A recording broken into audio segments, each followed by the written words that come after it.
مجھے میری منہ دکھائی دے۔ میں نے مسکرا کے جواب دیا کہ پہلے تمہارا منہ تو دیکھ لو، اس کے بعد ہی منہ دکھائی دوں گا۔ میں نے آہستہ سے اس کا گھونگھٹ اٹھایا تو میرا دل خوشی سے جھوم اٹھا۔ واقعی وہ اتنی حسین تھی جتنی تصویر میں نظر آتی تھی، بلکہ حقیقت میں تو اس سے بھی زیادہ خوبصورت تھی۔ اس کے رخسار سرخ تھے، آنکھوں میں شرم اور ہونٹوں پہ ہلکی سی مسکراہٹ تھی۔ میں نے دل ہی دل میں کہا کہ یہ میری بیوی ہے، یہ خوشی میرے لیے کسی نعمت سے کم نہیں۔ میں نے کہا تم تو بہت خوبصورت ہو، کیا چاہیے تمہیں منہ دکھائی میں؟ وہ ہنستے ہوئے بولی کہ آپ کیا لائے ہیں؟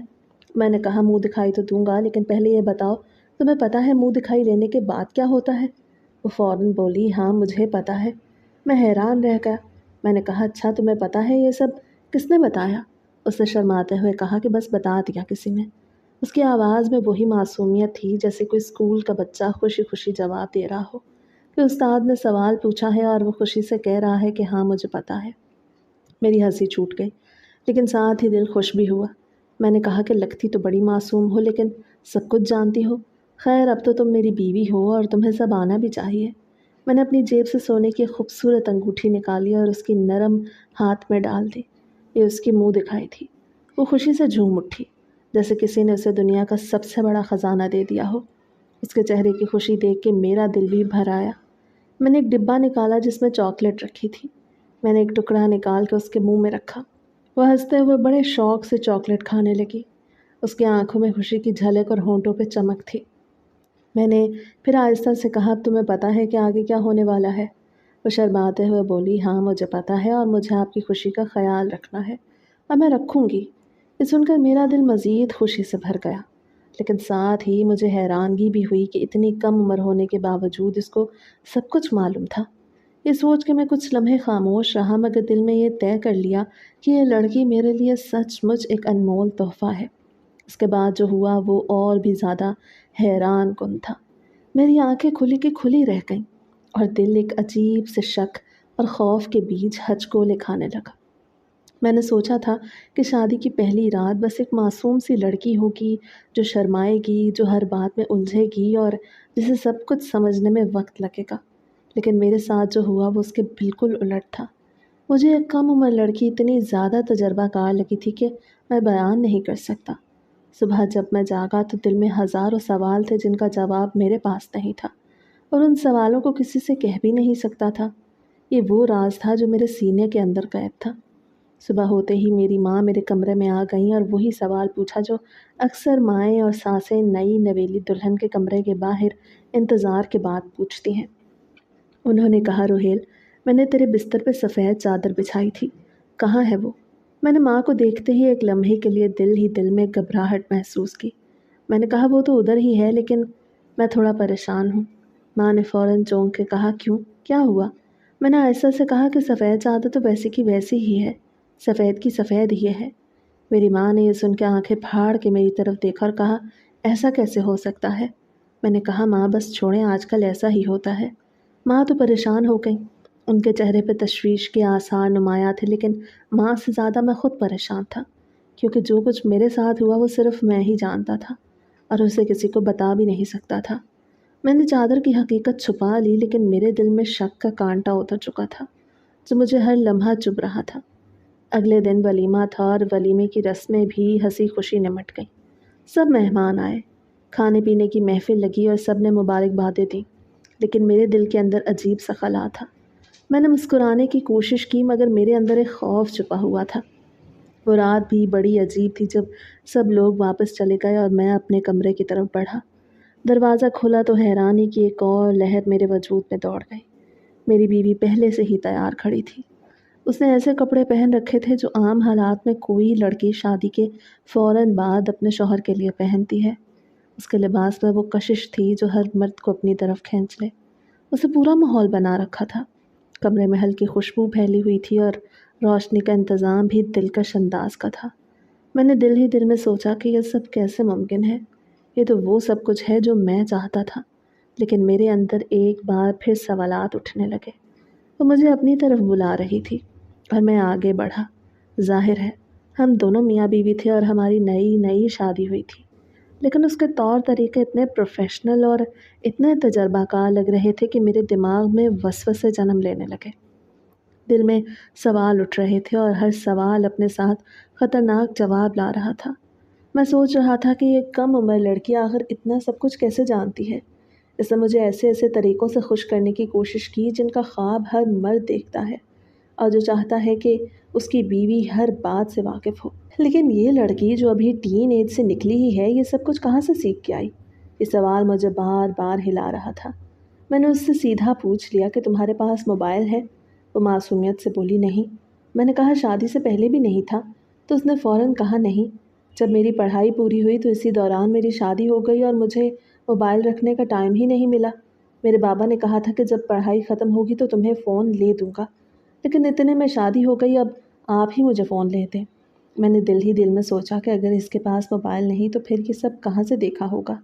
میں نے پھر سوال کیا، اچھا یہ بتاؤ، کیا تم کمپیوٹر استعمال کرتی تھیں یا گھر میں انٹرنیٹ کا کوئی انتظام تھا؟ وہ فوراً بولی کہاں، ہمارے گھر میں کمپیوٹر کہاں سے آتا، ہمارے گھر میں تو ٹی وی تک نہیں ہے۔ میں نے یہ جواب سن کے اپنا ماتھا پکڑ لیا کیونکہ میرا شک اور بھی بڑھ گیا تھا۔ وہ تو بڑے آرام سے سادہ لہجے میں جواب دے رہی تھی جس سے اسے اندازہ ہی نہیں تھا کہ میں کس سوچ میں پڑا ہوں، لیکن میرا دماغ مسلسل الجھ رہا تھا۔ میں نے پھر کہا اچھا پھر تمہاری دوستی ہوگی کچھ لڑکیوں کے ساتھ، اور آج کل لڑکیاں بڑی تیز ہوتی ہیں نا؟ وہ بولی کہاں، مجھے تو گھر سے باہر نکلنے کی اجازت ہی نہیں تھی۔ میری امی نے کبھی مجھے باہر نہیں جانے دیا، نہ ہی کوئی دوست بنانے دیا، اور جہاں میں پڑھتی تھی وہاں بھی میری کوئی خاص دوست نہیں تھی۔ میں نے پھر کہا کہ اچھا پھر کزنوں کے ساتھ آنا جانا ہوگا؟ وہ ہنستے ہوئے بولی کہاں، سارے کزن تو چھوٹے چھوٹے ہیں، صرف ایک میں بڑی ہوں اور ایک اور لڑکا ہے، وہ مجھ سے بڑا ہے، باقی سب کوئی 2 سال کا ہے، کوئی 3 سال کا، کوئی 4 سال کا۔ یہ جواب سن کے میں نے اپنے دونوں ہاتھوں سے سر پکڑ لیا اور کرسی پہ بیٹھ گیا۔ میں بہت زیادہ پریشان ہو گیا، میرا شک اور بھی گہرا ہو گیا اور دل بار بار یہ سوال کر رہا تھا کہ آخر اس لڑکی کو یہ سب کچھ کہاں سے آیا۔ وہ میری پریشانی دیکھ کے معصومیت سے کہنے لگی کہ آپ یہ سب کچھ کیوں پوچھ رہے ہیں، آپ کو کیا شک ہے؟ میں نے مسکرا کے کہا کہ نہیں ایسی کوئی بات نہیں، بس تمہارے بارے میں جاننے کی کوشش کر رہا ہوں۔ لیکن اندر سے میں لرز رہا تھا اور بار بار سوچ رہا تھا کہ اگر یہ سب اس نے گھر میں نہیں دیکھا، اگر یہ سب اس نے کسی سے سیکھا نہیں، اگر اس کے پاس کوئی ذریعہ نہیں تو پھر یہ سب کہاں سے آیا؟ اور یہ سوال میرے لیے ایک ایسا راز بن گیا تھا جو نہ میں کسی سے کہہ سکتا تھا اور نہ اپنے دل سے نکال سکتا تھا۔ میری بیوی مجھے بہت زیادہ خوش رکھتی تھی، وہ ہر وقت میرے لیے کچھ نہ کچھ کرتی رہتی تھی۔ اس کے چہرے پہ ایک مسکراہٹ ہمیشہ رہتی تھی اور وہ اپنی معصوم باتوں سے میرا دل جیت لیتی تھی۔ اس کے انداز، اس کے لہجے، اس کی ہر حرکت میں ایک خاص کشش تھی جو مجھے اپنی طرف کھینچتی تھی۔ اسے کسی بھی مرد کو خوش رکھنے کے سارے طریقے آتے تھے اور وہ یہ بات فخر کے ساتھ کرتی تھی، لیکن اس کے پاس وہ طریقے تھے جو شاید کسی کو آتے بھی نہ ہوں۔ وہ خود اپنی خواہش کا اظہار کرتی، اپنے کپڑے خود بدلتی اور خود اٹھاتی، میرے قریب آ کے بیٹھ جاتی اور اپنی نرم آواز میں بات کرتی، مجھے خوش رکھنے کے لیے ہر دن نئی نئی کوششیں کرتی۔ لیکن میرے دل میں ایک شک پیدا ہو گیا تھا۔ میں یہ سوچنے لگا کہ شاید اس کے یہ سارے طریقے قدرتی نہیں بلکہ اس نے کہیں سے سیکھے ہیں۔ اس کے انداز اتنی مہارت سے بھرے ہوئے تھے کہ یہ عام بات نہیں تھی۔ میں اس کا رویہ دیکھ کے اس پہ بھروسہ کرنے کے بجائے شک میں پڑ گیا۔ میں نے بالآخر وہی کیا جو اکثر ٹپیکل مرد کرتے ہیں، یعنی اپنی بیوی کو غلط سمجھنا شروع کر دیا۔ میں نے اسے آہستہ آہستہ کم سمجھنا شروع کر دیا کیونکہ مرد عموماً ایسی عورتوں کو پسند کرتے ہیں جو شرماتی ہیں لیکن خود پہل نہیں کرتی، مگر میری بیوی اس کے برعکس تھی۔ وہ خود پہل کرتی تھی، اس کے لیے کوئی مشکل بات نہیں تھی، وہ میری طرف بڑھتی تھی اور اپنے انداز میں مجھے خوش کرنے کی کوشش کرتی تھی۔ اس لیے میں نے دل ہی دل میں اسے غلط سمجھنا شروع کر دیا۔ ایک دن میں نے اسے سیدھا سوال کیا، تم جھوٹ بول رہی ہو یا پھر تم پہلے کسی ریلیشن شپ میں رہی ہو، یا شاید کسی عورت تمہیں یہ سب کچھ بتایا ہو، کیونکہ کسی عورت کو یہ سب باتیں اتنی گہرائی اور مہارت سے کیسے معلوم ہو سکتی ہیں؟ یہ بات میں برداشت نہیں کر سکتا تھا۔ میں نے کہا کہ تمہیں 101 طریقے معلوم ہیں، ایسا کیسے ممکن ہے کہ اتنی کم عمر میں تمہیں یہ سب کچھ آ گیا ہو؟ اس پہ وہ حیران اور پریشان ہو گئی اور آہستہ سے بولی کہ آپ نے تو بڑی خوشی خوشی مجھ سے شادی کی ہے، میں نے آپ کو خوش رکھنے میں کوئی کمی نہیں چھوڑی، پھر بھی آپ مجھ سے اس طرح کی بات کیوں کر سکتے ہیں؟ میری زندگی میں کوئی بھی نہیں رہا، لیکن آپ نے اس طرح سوال کر کے میرے دل کو دکھایا۔ میں نے پھر سوال کیا کہ سفید چادر کا کیا راز ہے؟ تو اس نے ہچکچاتے ہوئے جواب دیا کہ آپ کو پتہ ہے ہم غریب لوگ ہیں اور میں اپنے بابا کے ساتھ محنت مزدوری کرنے میں مدد کرتی تھی، شاید اسی وجہ سے یہ سب کچھ ہوا ہو۔ اس نے یہ بات بڑی عاجزی سے کہی، لیکن میں اس کی بات سن کے دل میں اور زیادہ شک میں پڑ گیا۔ میں نے کہا، یہ تم لڑکیوں کا سب سے بڑا بہانہ ہوتا ہے، فکر نہ کرو۔ لیکن میں نے اندر ہی اندر فیصلہ کر لیا تھا کہ میں چھوڑوں گا نہیں۔ میں چاہے کچھ بھی کر لوں، لیکن تمہاری میرے دل میں عزت نہیں رہی۔ اس کے بعد میں نے اس پہ اپنے جذبات کا بوجھ ڈالنا شروع کر دیا۔ میں نے اپنی آواز میں تلخی بڑھا دی، میں اس سے بات کرنے کا انداز بدل دیا۔ میں اس سے پیار سے بات نہیں کرتا تھا، بلکہ غصے سے بات کرتا تھا۔ وہ مجھ سے پیار اور نرمی سے بات کرتی تو میں سخت لہجے میں جواب دیتا۔ کھانا کھا لیں تو میں کہتا کہ کھا لوں گا، تمہیں کیا ہے، تم کیوں پوچھ رہی ہو؟ وہ فکر سے کوئی بات کرتی تو میں کہتا تمہیں فکر کرنے کی ضرورت نہیں ہے۔ میں نے جان بوجھ کے اس کے لیے کشمکش پیدا کر دی تھی تاکہ وہ مجھ سے دور ہو جائے، لیکن جب مجھے اس کی ضرورت محسوس ہوتی تھی میں اسے اپنے پاس بلا لیتا تھا۔ اس کا چہرہ خوشی سے روشن ہو جاتا کہ سب کچھ ٹھیک ہو گیا، لیکن اگلے دن میں پھر اسی شک کے ساتھ اس سے جھگڑا کر لیتا۔ میرے دل میں یہ بات بار بار آتی رہی کہ شاید میری بیوی باکرا نہیں تھی۔ میں اپنے دل میں اس کے ماضی کے بارے میں سوچتا کہ اتنی سی عمر میں اس نے یہ سب کچھ کیسے کر لیا، اور پھر اس نے مجھ سے شادی بھی کر لی۔ اگر اس کو مجھ سے جلدی شادی نہ ہوتی تو شاید وہ ابھی تک پورا محلہ اپنی باتوں اور افعال سے گندا کر چکی ہوتی۔ لیکن اب میں کسی کو کچھ نہیں کہہ سکتا تھا، کیونکہ میں نے خود ہی کم عمر لڑکی سے شادی کرنے کا کہا تھا۔ میں نے ماں کو جلدی میں کہا تھا اور جلدی میں یہ رشتہ کروایا تھا۔ اب میں خود ہی اپنے فیصلے کا قیدی تھا۔ میں اپنے اندر ایک الجھن اور شک کی گہرائی میں گم تھا، اور ہر دن شک کے ساتھ جیتا رہا۔ میں نے اپنی بیوی کو بہت زیادہ پریشان کرنا شروع کر دیا تھا۔ ہر بات میں اس کے بارے میں شک کرتا اور تلخی شامل کرتی۔ میں اس پہ چھوٹے چھوٹے تانے دینے لگا کہ تمہارے تو پتہ نہیں کتنے یار رہ چکے ہیں، تم نے مجھ سے شادی کرنے سے پہلے کتنی کہانیاں سنی ہوں گی اور کتنی باتیں چھپائی ہوں گی۔ وہ میری طرف دیکھتی اور خاموشی سے جواب دیتی، کبھی کبھی شرم سے سر جھکا لیتی، کبھی چہرے پہ ہلکی سی مسکراہٹ بکھیر دیتی، لیکن زیادہ تر وہ بس چپ رہتی۔ ایک دن میں نے سخت لہجے میں کہا کہ پھر مجھے بتاؤ تو میں یہ جان لوں کہ یہ سب کیسے پتہ چلا۔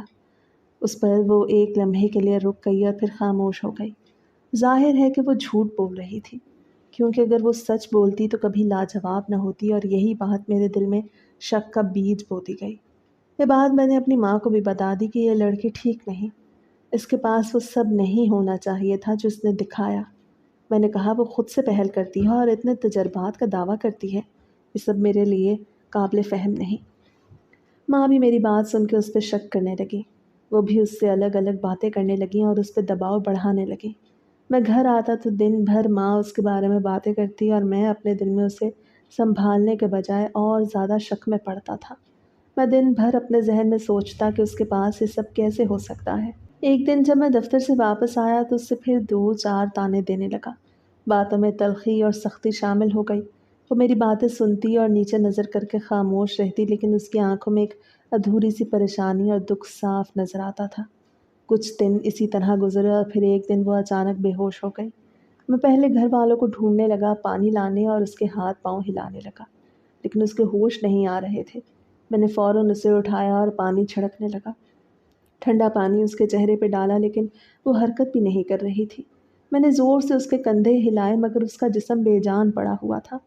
لوگوں نے شور مچایا، ہم سب اسے فوراً ڈاکٹر کے پاس لے گئے۔ ڈاکٹر نے بہت کوشش کی لیکن وہ ہوش میں نہ آئی۔ ڈاکٹر نے ہمیں تشویش میں مبتلا کر دیا اور کہا کہ اس کی حالت نروس بریک ڈاؤن کی ہے، جو زیادہ ٹینشن یا کسی صدمے کی وجہ سے ہوتی ہے۔ اگر اگلے 48 گھنٹوں میں ہوش میں نہ آئی تو یہ کوما میں چلی جائے گی، اور ایک بار کوما میں جانے کے بعد صورتحال بہت خطرناک ہو جائے گی۔ ڈاکٹر نے ہمیں آگاہ کیا کہ یہ لڑکی ماں بننے والی ہے، اور اگر وہ کوما میں چلی گئی تو بچے کی جان بھی خطرے میں پڑ جائے گی۔ اس کے ساتھ ساتھ اس لڑکی کی جان بھی خطرے میں ہوگی اور میرے اوپر ایک بھاری ذمہ داری آ جائے گی۔ اس نے کہا کہ ہر دن کے 10,000 روپے کا خرچہ آئے گا تاکہ اس کو زندہ رکھا جا سکے۔ میں اندر ہی اندر لرز گیا، یہ سوچ کر کہ میں نے خود ہی اس کے ساتھ یہ رشتہ کیا اور اب اس کی زندگی خطرے میں ہے۔ میں دل ہی دل میں پریشان ہو گیا، لیکن گھر میں موجود سب لوگ بھی پریشان تھے۔ میں سوچ رہا تھا کہ اگر خرچہ اٹھانے کی طاقت نہ ہو تو ہمیں کیا کرنا چاہیے۔ ایک طرف دل کہہ رہا تھا اس کی مدد کرو، دوسری طرف ذہن کہہ رہا تھا کہ یہ فیصلہ بہت بڑا بوجھ ہے۔ گھر واپس آ کے میں خاموش ہو گیا، میں اپنی سوچوں میں گم تھا۔ ڈاکٹر نے بھی واضح کر دیا تھا کہ اگلے 48 گھنٹے انتہائی اہم ہیں۔ میں اپنے کمرے میں بیٹھا اس کے بستر کے پاس جا کے اس کی حالت دیکھ رہا تھا۔ میں نے محسوس کیا کہ یہ سب اس کے اور میرے جھگڑوں اور دباؤ کا نتیجہ تھا۔ میں صبح بھی اس سے جھگڑا کر کے نکلا اور دل میں بار بار یہ سوچ آ رہی تھی کہ شاید یہی وجہ ہے کہ اس کی طبیعت خراب ہو گئی۔ اچانک میرا ہاتھ اس کے بستر کی طرف گیا، جیسے کوئی اندر سے مجھے کھینچ رہا ہو۔ میں نے سوچا شاید اس کے تکیے کے نیچے کچھ ہے۔ میں نے احتیاط سے اپنا ہاتھ بڑھایا اور تکیہ اٹھایا۔ جیسے ہی تکیہ اٹھایا میں رک گیا، میرا دل زور سے دھڑکنے لگا اور میری سانسیں تیز ہو گئیں، کیونکہ جو کچھ میں نے دیکھا وہ میرے سارے سوالوں کے جواب دے رہا تھا۔ وہ ایک چیز تھی جس نے میرے دماغ میں لاکھوں سوال پیدا کر دیے اور ایک ایسی پہیلی بنا دی جس کا حل میرے پاس نہیں تھا۔ میں اس سے دیکھ کر ایک لمحے کے لیے جام ہو گیا۔ دل میں ایک عجیب خوف اور حیرانی نے جگہ بنا لی۔ میں جانتا تھا کہ یہ چیز میرے لیے زندگی بدل دینے والی ہے، لیکن نہیں جانتا تھا کہ میں اس راز کا پردہ کیسے اٹھاؤں اور یہ راز مجھے کہاں لے جائے گا۔ دراصل اس کے تکیے کے نیچے کتاب پڑی تھی جس کا نام کاما سوترا تھا۔ یہ کتاب شادی شدہ جوڑوں کی زندگی کو خوشگوار بنانے کی تاریخ کی سب سے بڑی کتابوں میں شمار ہوتی ہے، اور اس میں ایسی ایسی ٹیکنیکس لکھی ہوئی ہیں جنہیں اگر مرد اور عورت دونوں پڑھیں اور سمجھیں تو وہ ایک دوسرے کو بے پناہ خوشی دے سکتے ہیں اور اپنی زندگی کو ایک نئی روشنی اور محبت سے بھر سکتے ہیں۔ یہ کتاب عام طور پہ آسانی سے نہیں ملتی اور اس کا حصول خاصا مشکل ہوتا ہے، لیکن یہ حقیقت تھی کہ یہ کتاب میری بیوی کے پاس تھی۔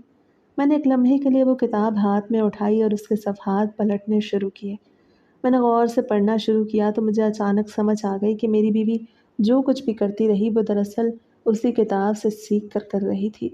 اس کتاب میں ہر ایک طریقہ کار واضح اور تفصیل سے لکھا تھا اور اس کا مقصد صرف یہ تھا کہ وہ مجھے خوش رکھے۔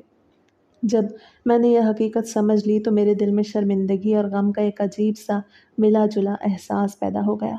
میں نے سوچا کہ میں اس پہ بد کرداری کا الزام لگا دوں، حالانکہ اس کی نیت میرے لیے محبت اور خوشی لانے کی تھی۔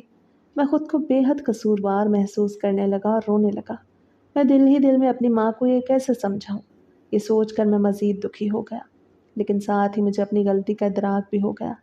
میں سجدے میں گر گیا اور اللہ سے دعا کرنے لگا کہ اس کی زندگی سلامت رہے اور وہ ہمیشہ خوش رہے۔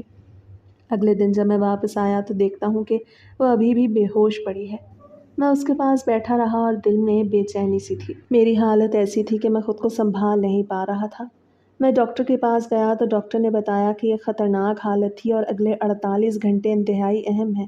اگر اس نے ہوش نہ پایا تو یہ کوما میں چلی جائے گی اور یہ نہ صرف اس کے لیے بلکہ بچے کے لیے بھی خطرناک ہوگا۔ میں دل ہی دل میں گھبرا گیا، لیکن کوشش کرتا رہا کہ خود کو پرسکون رکھوں۔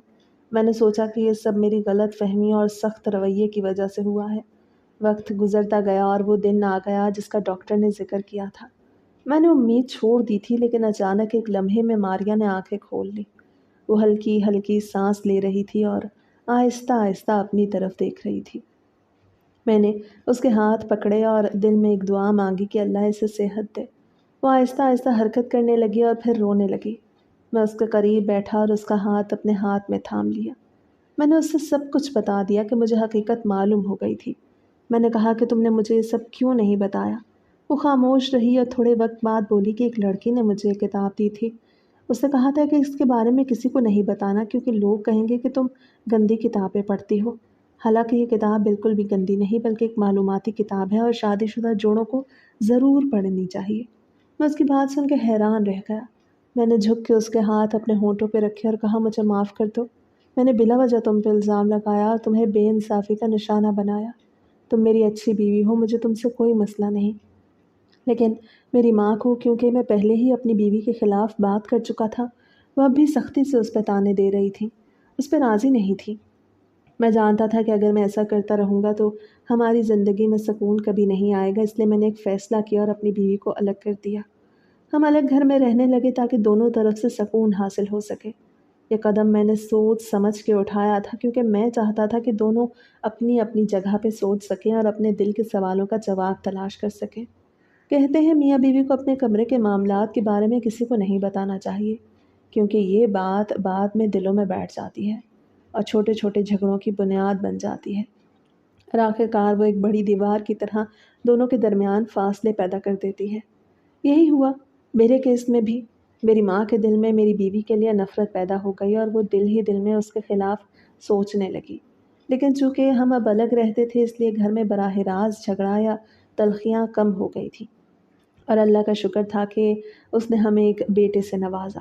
اس نئے بچے نے ہمارے رشتے میں ایک نئی روشنی بھر دی اور میری بیوی کے چہرے پہ ایک سکون سا چھا گیا۔ اس کے بعد میں نے فیصلہ کیا کہ میں اپنی بیوی کا خاص خیال رکھوں گا۔ میں اس کی صحت، اس کی خوشی اور اس کے جذبات کا خاص خیال رکھنے لگا۔ میں چاہتا تھا کہ وہ اپنے اندر سے مکمل صحت مند ہو اور ہمارے درمیان پچھلی تلخ یادیں مٹ جائیں۔ چوتھے مہینے میں جب اس کی طبیعت بہتر ہو گئی، ہم دونوں نے مل کے وہ کتاب پڑھنا شروع کی۔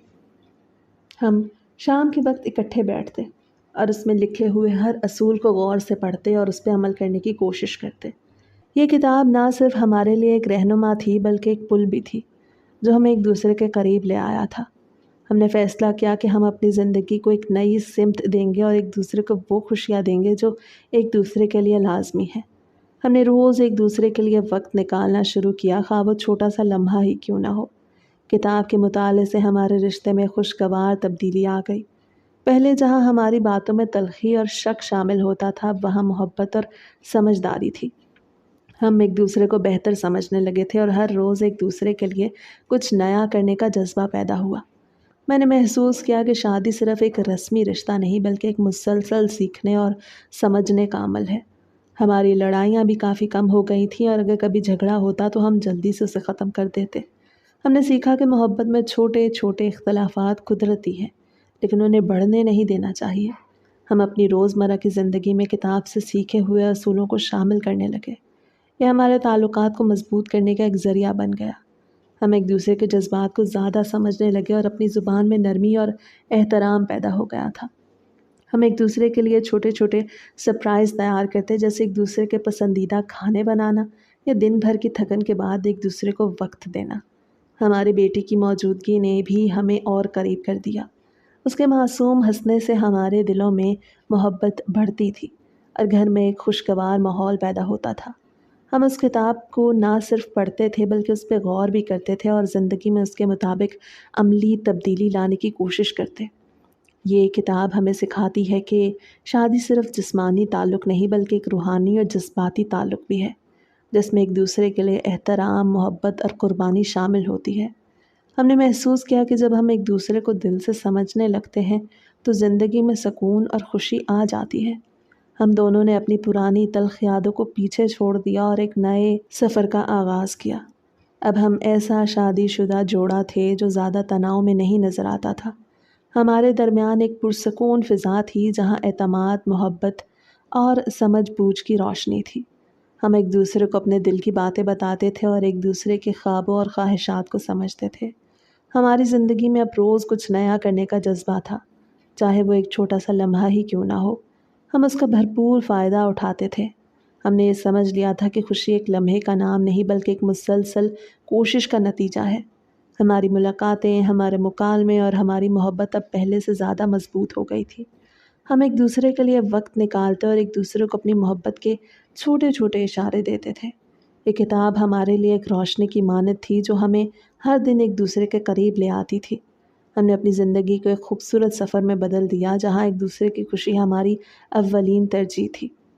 میں نے اپنی بیوی کو یقین دلایا کہ میں اس کا ساتھ ہر حال میں دوں گا اور وہ بھی یہ عہد کرتی کہ وہ مجھے ہمیشہ خوش رکھنے کی کوشش کرے گی۔